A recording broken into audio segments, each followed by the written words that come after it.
मंडळी, आपल्याकडे एक म्हण आहे, दुसऱ्याच्या घरात काय जळतंय यापेक्षा आपल्या घरात काय शिजतंय हे महत्त्वाचं. पण प्रत्यक्षात परिस्थिती नेमकं याच्या उलट असते. कारण आपल्याला काय करायचंय त्यांचं ते बघतील असं वरवर म्हणणारा प्रत्येकजण आज सोशल मीडियावर नेमकं काय झालं असेल हे शोधण्यासाठी तासनतास स्क्रोल करत बसलाय.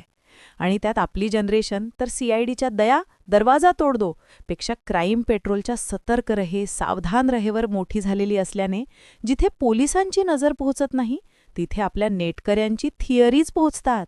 आणि असंच काहीसं सध्या नॅशनल क्रश स्मृती मानधना आणि संगीतकार पलाश मुच्छल यांच्या लग्नाबाबत घडताना दिसतंय.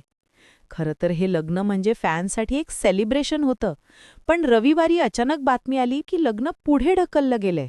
सुरुवातीला कारण सांगितलं गेलं ते म्हणजे स्मृतीच्या वडिलांची, श्रीनिवास मानधना यांची बिघडलेली तब्येत. आणि सुदैवाने बुधवारी त्यांना हॉस्पिटलमधून डिस्चार्ज मिळाला. त्यांची अँजिओग्राफी झाली आणि कोणतेही ब्लॉकेजेस आढळले नाहीत. ही अत्यंत दिलासादायक आणि पॉझिटिव्ह बातमी समोर आली. डॉक्टरांनी त्यांना आरामाचा सल्ला दिला असल्याने साहजिकच लग्नाची तारीख लगेच जाहीर होणं अपेक्षित नव्हतंच. पण खरी गडबड झाली ती त्यानंतर घडलेल्या काही घटनांमुळे, ज्यामुळे साध्या पोस्टपोनमेंटला एका मिस्ट्री थ्रिलरचं स्वरूप आलं. वडिलांची तब्येत बरी होऊन ते घरी आले असताना स्मृतीने अचानक आपल्या इंस्टाग्राम अकाउंटवरून पलाशसोबतचे आणि लग्नाच्या विधींचे फोटो डिलीट का केले, हा एक प्रश्न ठिणगीसारखा पडला.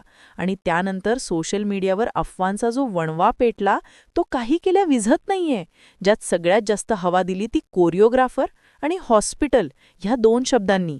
आता या थिअरीचा जन्म कुठून झाला हे पाहणं जास्त रंजक आहे, कारण ह्याची मुळं सापडतात एका पत्रकाराच्या ट्विटमध्ये. दैनिक जागरणचे स्पोर्ट्स रिपोर्टर अभिषेक त्रिपाठी यांनी 24 नोव्हेंबरच्या संध्याकाळी एक सूचक ट्विट केलं, फिलहाल पलाश की तलाश खतम. आणि यावर आगीत तेल ओतण्याचं काम केलं ते त्यांच्याच सहकार्याच्या प्रणव सिरोहीच्या रिप्लायने, ज्याने लिहिलं की माणूस किती विचित्र प्राणी आहे. सोन्याची प्राप्ती झाल्यावरही पितळेच्या नादात अडकून गार पडणं हीच त्याची नियती आहे. आणि यावर त्रिपाठी यांनी दिलेलं उत्तर म्हणजे या संपूर्ण प्रकरणाचा क्लायमॅक्स ठरलं.